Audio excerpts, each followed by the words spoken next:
episode 277 of Global from Asia. I survived Cross-Border Summit, and we're doing an interview about influencers and family businesses importing from China. Let's do this. Welcome to the Global from Asia podcast, where the daunting process of running an international business is broken down into straight-up, actionable advice. And now, your host, Michael Michelini. All right, I am in Guangzhou, China still. I survived Cross-Border Summit 4th Annual. Thank you for those that came out and supported. Lance, it was really cool from Vancouver. He's been listening a while, and it's awesome to meet listeners and people that have been hiding, like Clint Lazenby. Clint was a speaker. He's a listener of, I think, most of these shows. Hopefully he's listening right now, Clint. Got him a Jack, too, on our after party. I was exhausted, seriously. It was like burned out. 2.5 days of intense. I'm the MC. I host these usually. I tried. Mia is amazing. Mia, I don't think he listens to the show. She's busy making Douyin videos in China for 2 million views per video. But she was really beautiful, and she kind of helped me up on stage for a little bit, but says, Mike, you know all these speakers. I'm just standing there. I don't know what to say. But she was helping out in other ways. So thank you so much, Mia, and everybody. I mean, this is what's great. We had a little bit over 100 amazing people there. High quality, low quantity. It's what I like. Amount of people, and collecting all the feedback. Didn't pick a new date yet, to be honest. There's still Colombia in the works. There's still Guangzhou. There's still Thailand. Things like that happening. All right. So I'm waiting for a dinner meeting right now with another speaker, and then more meetups. Chris Davies, amazing. Thanks, Chris, for coming. He also runs amazing free meetings here, meetups here. I'll be going to that tomorrow quickly. There'll be another one. Two per trade show season. And things are really building up in this cross-border e-commerce FBA community. A lot of gossip too. I'm not into that stuff, but let's roll forward. I'll put the blah blah blah after. But today we got Alan Scanlan. Alan is an Irish entrepreneur, family business person that is in Hong Kong and is living a legacy. His dad started importing from China in the 70s. Via Hong Kong and other places, and shares a bit about the family business, and also shares about a new brand he's working on with within the space and into Southeast Asia and other things. And I like these kind of shows, a little bit of learning of family business, case studies, and what he's working on, what he's launching. So hopefully we'll get Alan at the next summit, maybe. It's just bringing these amazing people we meet on the podcast into real life and putting amazing people together. Without further ado, putting my MC hat on here, sound like I'm introducing a speaker. Well, I'm introducing a guest. Similar style. I'm going to get some rest after this dinner, but you can enjoy this interview. Take it away, Alan. Thank you, GoRemit.hk. I really appreciate your support. And from BizDev was there. She had an amazing booth at the Cross-Border Summit this year, and they've been supporting this show for years. So I really want to give a shout out. Simon, the founder, and Anne, and there's others amazing people in this amazing company. If you are trying to make payments from Hong Kong to mainland China or Southeast Asia, it's a great solution for your payments, especially small ones. Sometimes friends ask me, how do I make payments to these small factories in Yiwu or Guangzhou or Thailand now or Vietnam? This is a great one because the fees are based on transaction of FX, so you can save on those costs, make multiple small little payments or big payments. I pay my wife, pay my rent, or give her money to go crazy with. So if you want to enjoy this solution, check it out at www.goremit.hk.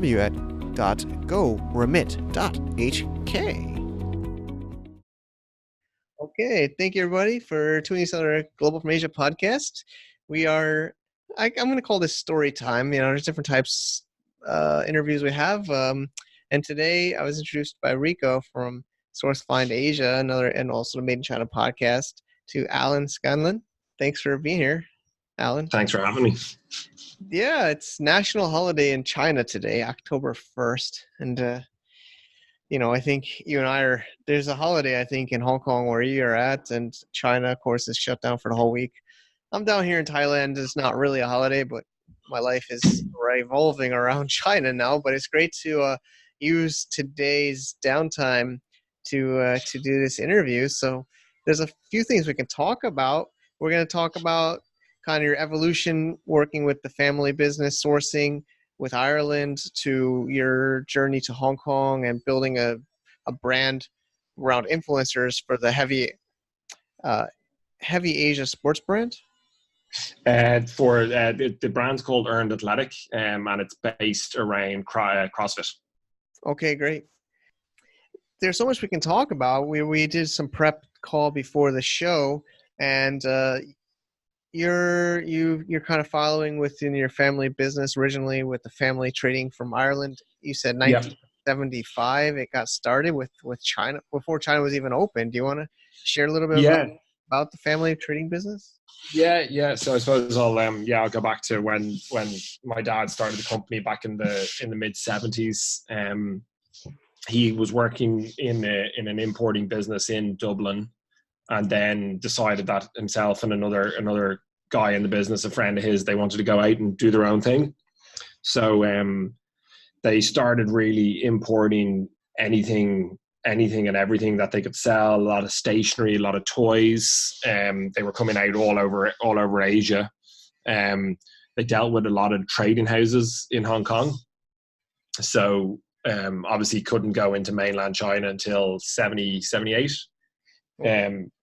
And they were, just coming into Hong Kong, going to like trade events and trade shows that were all based in hotels back then. And they would deal with trading houses, buying very small quantities of stuff. Like my dad's told me lots of stories over the years about he'd be in a room with an American customer and they'd be buying container loads, where he'd be buying sort of 12, 15 boxes of whatever it was, rulers or staplers or and then they'd get them shipped back to Dublin and wholesale them throughout the country. I think it was about five years into the business, they got asked to source a leprechaun soft toy, and that's when the souvenir business really took off. So we'd get like keychains, pens, soft toys, all that sort of stuff done with leprechaun pictures on it, shamrocks, anything green really. And again, get it all manufactured in China and then wholesale it throughout Ireland. The souvenir and tourism industry being one of our biggest businesses in Ireland. So over the space of whatever, we're coming up to over 45 years in business. Wow. That was kind of the base of the business, and that's how the company grew. Sure, I know. I mean, these American buyers, buy in volume, and I mean, I think that Ireland and lots of countries around the world, I mean, obviously sourced from China even back in the 70s, which is very interesting. And so you've, like you mentioned, your dad tells you all these stories. It must be a great opportunity to have been growing up in that environment, hearing about business with international business, China business, sourcing. I mean, what was that experience like? Yeah, definitely. I mean, it was always something that was around the dinner table. So I have two older brothers and two older sisters, and they all worked in the business. My oldest sister and my two brothers still do. My other sister doesn't anymore. But yeah, like Friday night dinners in our house were a big thing, and we'd all sit around the table and be told we weren't allowed to speak about business by my mother, and then that would always end up being the topic of conversation. So really good insight the whole time, and I suppose a really good foundation for me now, having all my brothers and sisters involved in the business, and having that just kind of constant chat about work and how being a family business, it's 24/7. It's not just 9 to 5, which was a good kind of mentality to get into myself early on.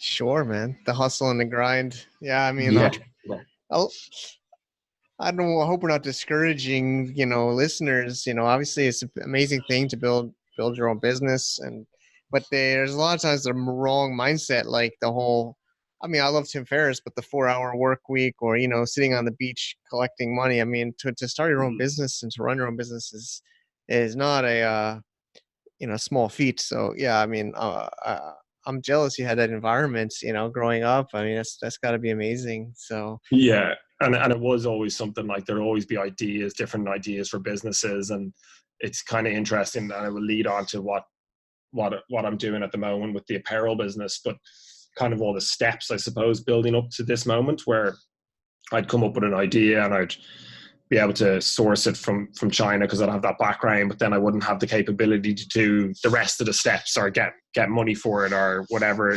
marketing or the branding or whatever it was. But it's all kind of, I suppose, different failures or not completing on it until you do set up that company. And learning from all those different business ideas and ventures, I suppose, and then all the background with the family business as well. sure, sure. So then now you're in Hong Kong, and I think we'll get into your current venture and your current brand in a second, but maybe give us this whole transition or how you got into the industry. How did how did you get to Hong Kong, and how did you kind of get to where you are now? Yeah. So with the family business, I started working there about 10 years ago, and I was more on the packaging side. So we have Allied Imports, which is souvenirs, and then we had Allied International. So they were both started by my dad, and they were both sister company, I suppose you'd call it. And it was myself and my dad and my sister on the packaging side with Allied International. So we do a lot of high-end sort of luxury chocolate packaging, high-end drinks packaging. We'd work with Marks and Spencers, who would have been our biggest customer. So they opened up a lot of doors into the UK market and into the rest of Europe. And then my brothers ran the souvenir side of the business. Then I think it was like 7 or 8 years ago, we bought a company called Tipperary Crystal, which Okay. at the time was it was 95% crystal glassware, and about sort of 5% giftware. Now we did a bit of a flip on that, and it's about 95% giftware now and 5% glassware. So a big focus on packaging, very much a giftware company we have jewelry ranges, Christmas decorations, handbags, photo frames, chandeliers, huge big range of goods. So we built that up in Ireland, have had a lot of success with that. We'd be the number one giftware company back home. Very small market, obviously, but have had great success with the brand. And then about just before I moved to Hong Kong, we decided that we were going to launch another version of Tipperary Crystal, so the international range called Bailey and Brook.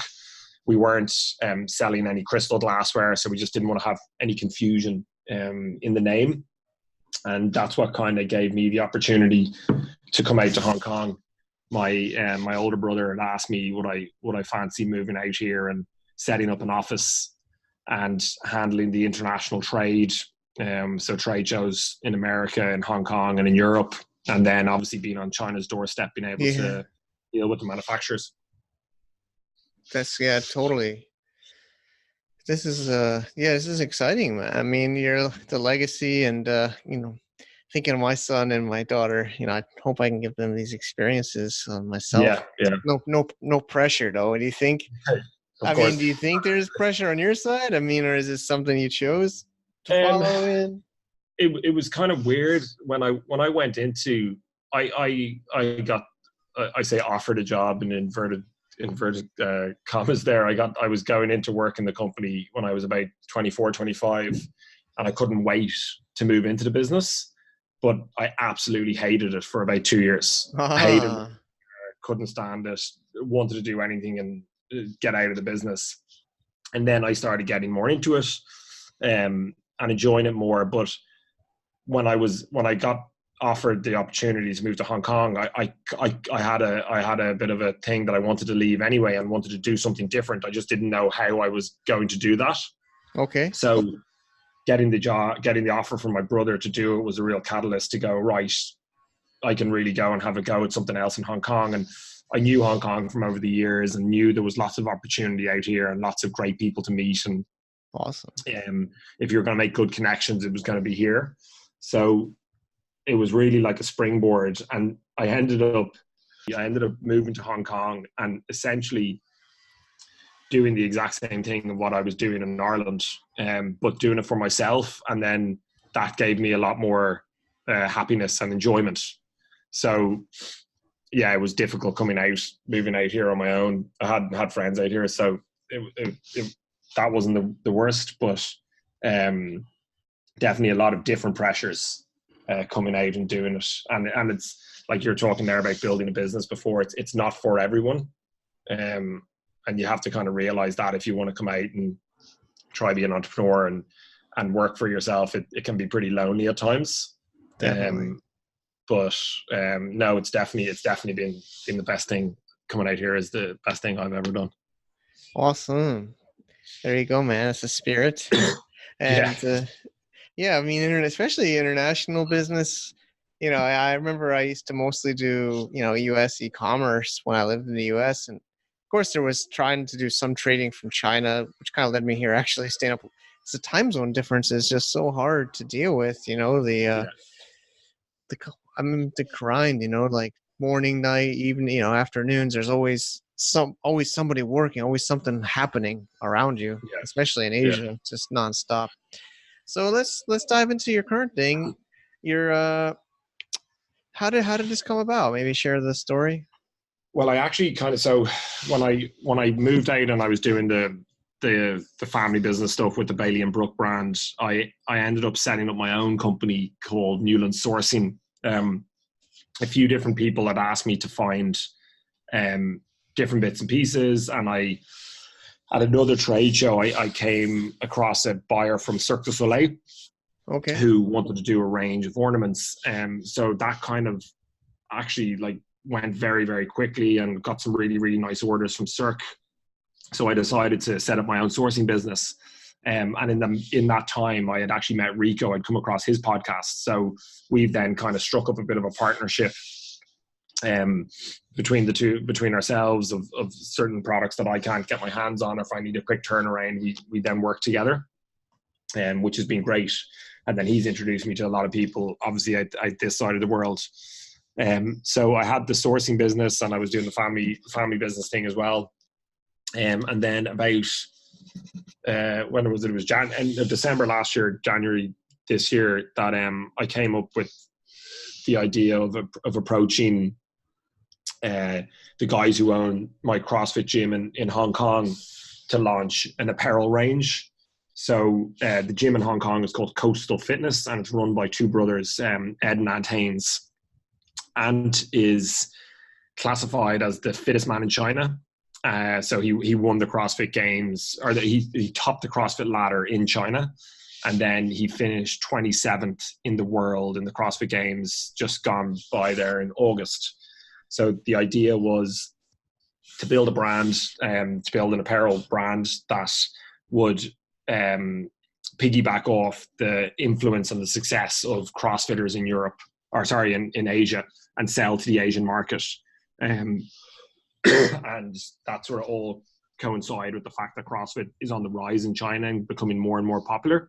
So very much along the kind of lines of what Gymshark did. They use bodybuilding to get their brand out there, and I want to use CrossFit in the Asian market because that's where we have our influence. Okay. Awesome. And so where are we at now? What's the current? I know we had a call and you're working on the influencer strategy and your pre-launch. You're not launched yet, right? At least as far as reporting. So yeah, I mean, when I kind of when I first sat down with them and I gave a time frame, I said 8 to 12 months. We're about 10 months in, and the target is the first week in December to launch the product. I'd obviously, ideally, you want to get it out before Christmas rather than doing it in January or February.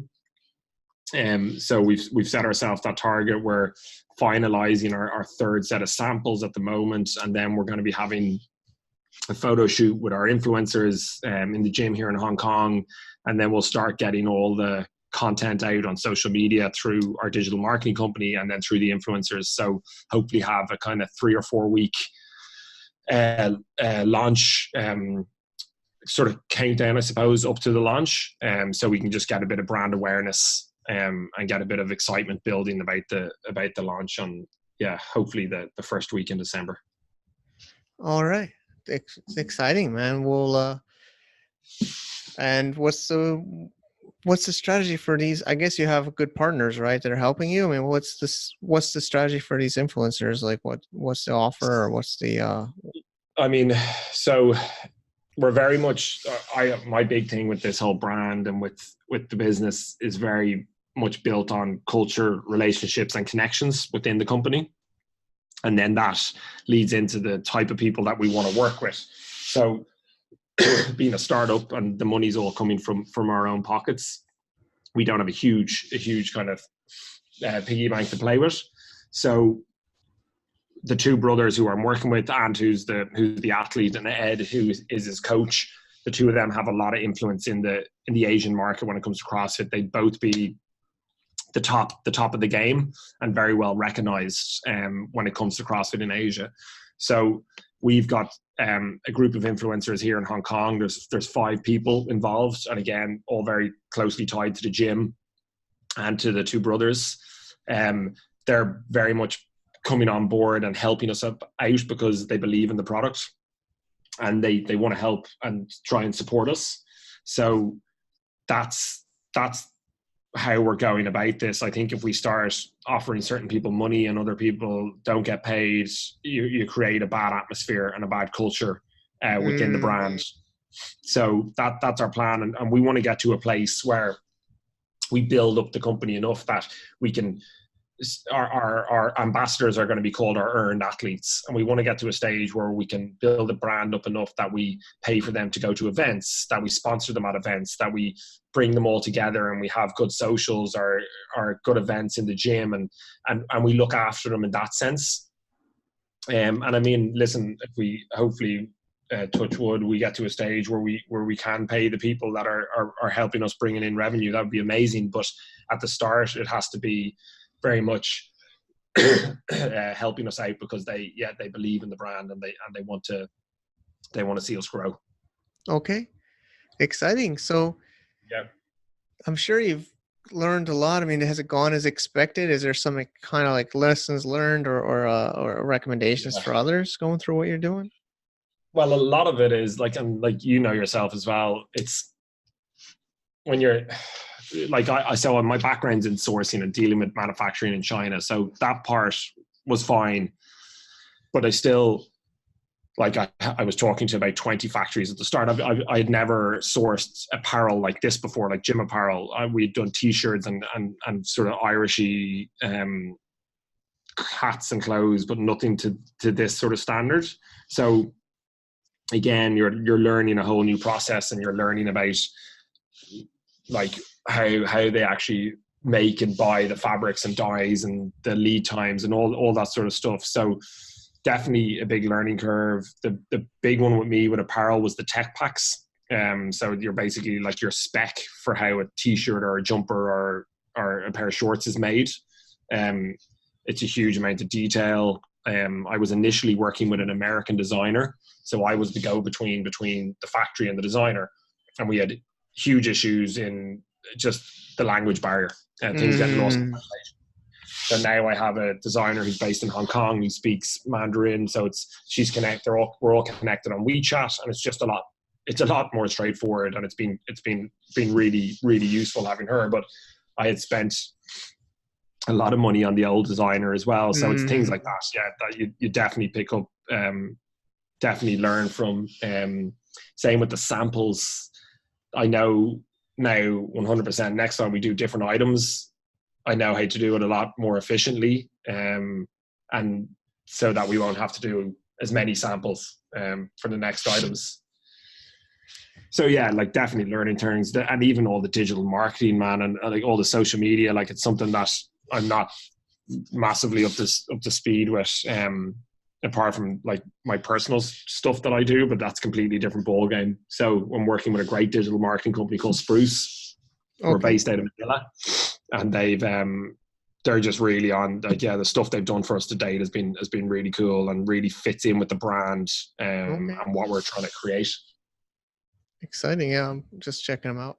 So just thinking here. So December 1st, we're recording this. It will probably actually honestly a few more weeks prior to we go live. But um, it seems like you have a good team in place. You have you have your influencer network through your partners that have a long-term relationships and kind of credibility in the industry. What are some of the goals that you have? Um, I mean, the main target for this brand, or the main market that we want to get into, is China.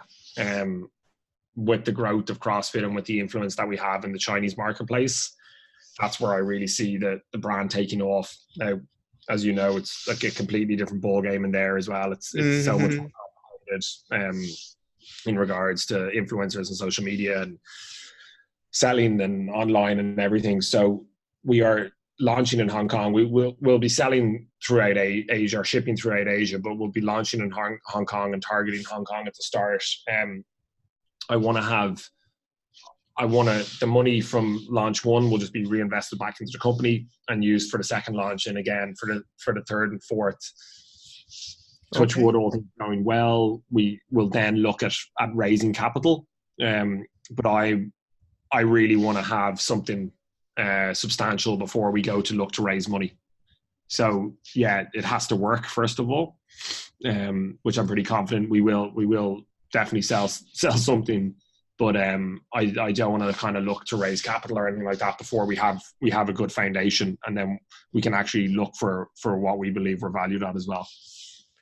Yeah, of course. I mean, I think everybody always wants to raise, especially not younger, newer entrepreneurs. We always get excited about the TechCrunch news about the investment round that the next Yeah, startup got. But maybe for SaaS or tech startups in Silicon Valley, that's the cool thing. But I think for what listeners and you and I are building, the more you can bootstrap and build, yeah, the better terms you can get. I mean, exactly. And you know what, I'd feel very uncomfortable spending someone else's money at this point. It's like, I mean, it mightn't work. Worst case scenario, I mightn't sell anything, and we could be stuck with a load of gym gear. But and then I would I wouldn't feel comfortable at all now dealing with someone else's money. And I've had a few offers. I've had a few people who think the idea is really great and they want to get involved and give me cash, like friends of mine, um, which I just said no to, because I just wouldn't feel comfortable with it. and there's another side to that argument, but yeah, I mean, we got to do what you're comfortable to do, and Yeah, and I think sometimes you and I might be too nice to raise, risk somebody else's money. But I think as long as they understand the risks, I've talked to others, on this show or privately, I think as long as you're disclosing the risks, um, and they're accepting of that, it should be okay. I guess the problem is when somebody invests and then they think it's like turned into a loan instead of an investment. You're like, no, yeah, this is an investment, not a loan, unless yeah. unless that's what you agreed upon. But I think people have been through that. So how can people find out more? And then I guess maybe also, we do talk about corporate structure. China, how are you operating in China, or are you still focused in Hong Kong first and then mainland China? Because obviously there's complications of Chinese entities and Hong Kong entities and banking. Yeah, yeah. Don't I know mean, if I you mean, we're got all that. we're all set up and registered and everything in Hong Kong. Um, I have people that I can speak to about the Chinese side of things, but we haven't done anything yet. I've got the trademark and all that sort of stuff registered. Okay, cool. Um, but yeah, no, the plan, and when I speak about raising money there, that's kind of the plan, to raise money, to raise a nice chunk of change that we can attack the Chinese market properly and not half arse it. So going into the setup and all our social media setup with WeChat and Weibo and all that sort of stuff, um, and register in China. But I haven't actually started that process yet. I just want to make sure it works first, because there's so many other expenses that we just got to put first, before that. True. Well, I think also a lot of times people recommend starting in Hong Kong first. It's I don't want to get political, especially not today, but there are Yeah, differences, of course, in Hong Kong and China. But you could, of course, learn a lot about the market and the experience, and it is a lot easy, more Western business in Hong Kong as well as yeah, Asia. And then you can almost use that data, and you can use that kind of credibility to further expand into mainland China. You could also find distributors. Selling direct, of course, sounds great, but you could also have like partners, equity partners. You could also have distribution partners in China. I yeah. like to joke about the it's not really a joke, but Bruce Lee, be the water, maybe distributors might be a better way into mainland China or even other markets. I don't know if you thought Yeah, about I that. mean, like a few kind of avenues that because everything's going to be sold online, so people in China can still buy the items. Um, I've been looking into a few different trade shows, a few different sports trade shows in China. So you never know what will come up or who you'd meet at something like that. But I mean, yeah, I online. I mean, to me, retail just is dying a death at the moment. Mm-hmm. And online is, I mean, the internet's only going to get bigger and faster and stronger. So I saw some figures yesterday from the online sales in China, and it's just, they're insane. So I think if you weren't focused on doing that, you're being left behind a bit. But I mean, you Sure. never know. Listen, someone comes in and goes, "We want to order 2 container loads of stuff and distribute it for you." I mean, I definitely think about it. So essentially, you could also have a distributor on Tmall or Taobao potentially Yeah, too, rather yeah, than true. you Sorry, yeah, you yourself. Just so listeners could understand that. yeah. So you could have online distributors as well. I think, of course, the best is to sell direct, but there's pros and cons to both sides. Um, but exciting times, man. Thanks so much for sharing, Alan, and I really wish you the best. How Thank can you. listeners get involved or learn more or see what you're up to? So we're currently building the website at the moment. So I would say, I mean, it will be up just slightly before the launch date. So it's www.earnedathleticapparel.com. And then our Instagram, which obviously isn't very handy for a lot of people in China, but our Instagram handle is at Earned Athletic Apparel. We will in the next month, I'd say, be starting to push our content on that. Um, so you'll see the sort of launch date and what influencers we're working with and the product and everything like that through the Instagram or Facebook and then the website. Okay, exciting, exciting. Thanks so much for sharing, Alan, and I really do wish you the best. Thanks, man. Appreciate you having me on. Cheers. Another shout out, Alpha Rock Capital. I am a shareholder and partner in BizDev, dude.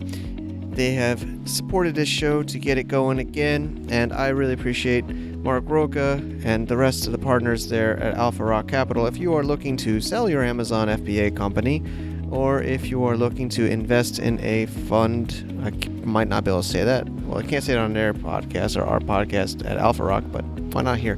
We're going to be a fund raising money and buying lots of businesses. If you're interested to get involved, whether you want to cash out your company or whether you want to put your money with us, actually, it's amazing things that are happening. We made a lot of amazing opportunities in Bangkok at DCBKK, opportunities at Cross Border Summit. Thank you for their support. Thank you for your support. It's a great way to get some exposure and diversify. Even if you're already a seller, you want some diversification, check them out, www.alpharockcapital.com. I also have a podcast there. We interview the team and investors and talk more about investor mindset. Check it out. Thank you, Alan, for sharing. I hope y'all enjoyed that. It's pretty cool, I have to say, my blah blah blah session, it'd be awesome if my son was something like Alan, continuing to grow the family business and being an entrepreneur and venturing out to do his own thing. Don't know if I asked in the show how that conversation went, but I think as a dad, as a new young dad, a 5-year-old and a 3-year-old, I could see myself being pretty happy if something like this happened. Miles, I'm thinking about getting him to learn on a computer already. He's 5 and just turned 5 a few months ago, but 5 going on 5.5. I think that's about the age to get on my laptop. I got a beaten up old Chromebook.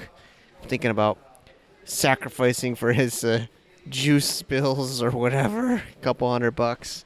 But it's been amazing. I'm still recovering from the summit, but I just love to hide behind my microphone. Seeing people in real life is like freaking me out a little bit, you know.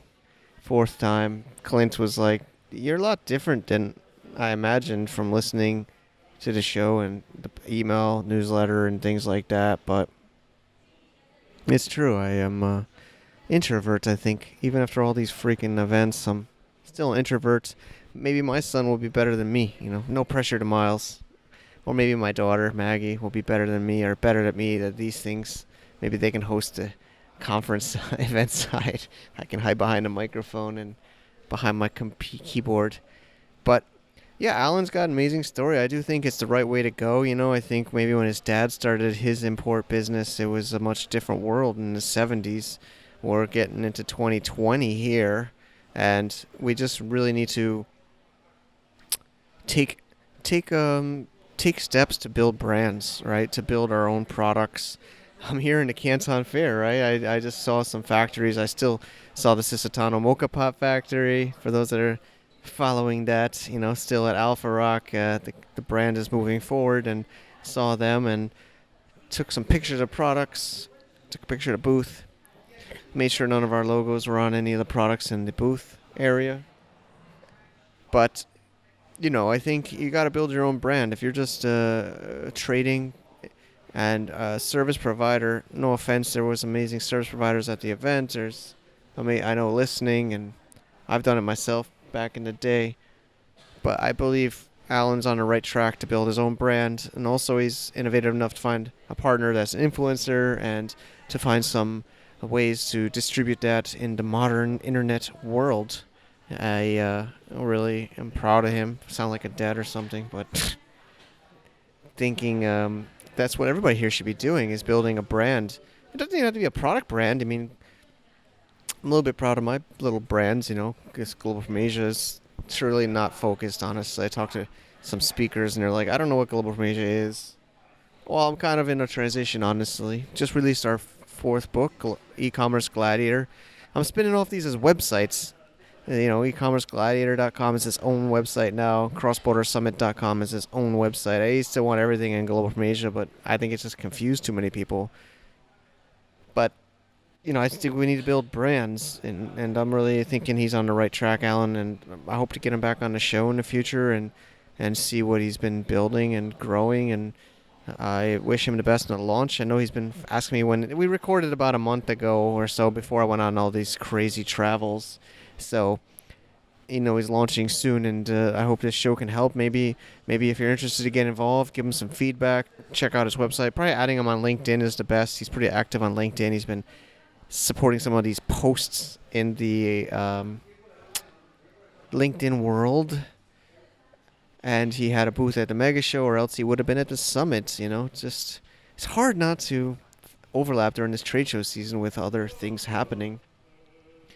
But I do wish him the best. Wish you the best, Alan. I know you're listening to the shows. I know it might be weird to listen to yourself. At least for me, I don't like listening to my own voice still. After Global Major turned 6 years. Can you believe that? There was a little bit of a gap for a few months in the shows, but we've been keeping up mostly for 6 years.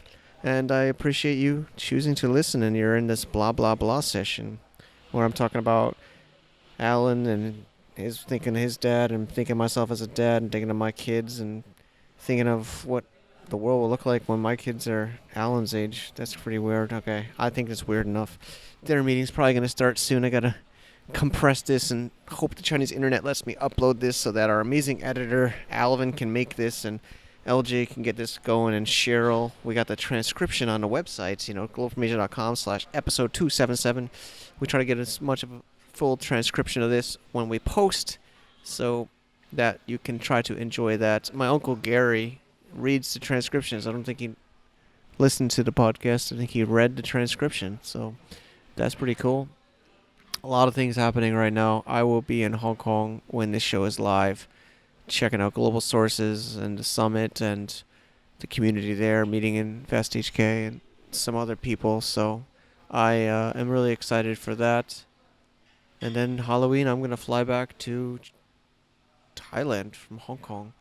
And I was thinking about it. I'm like, I really hope the airport is opened. I really hope.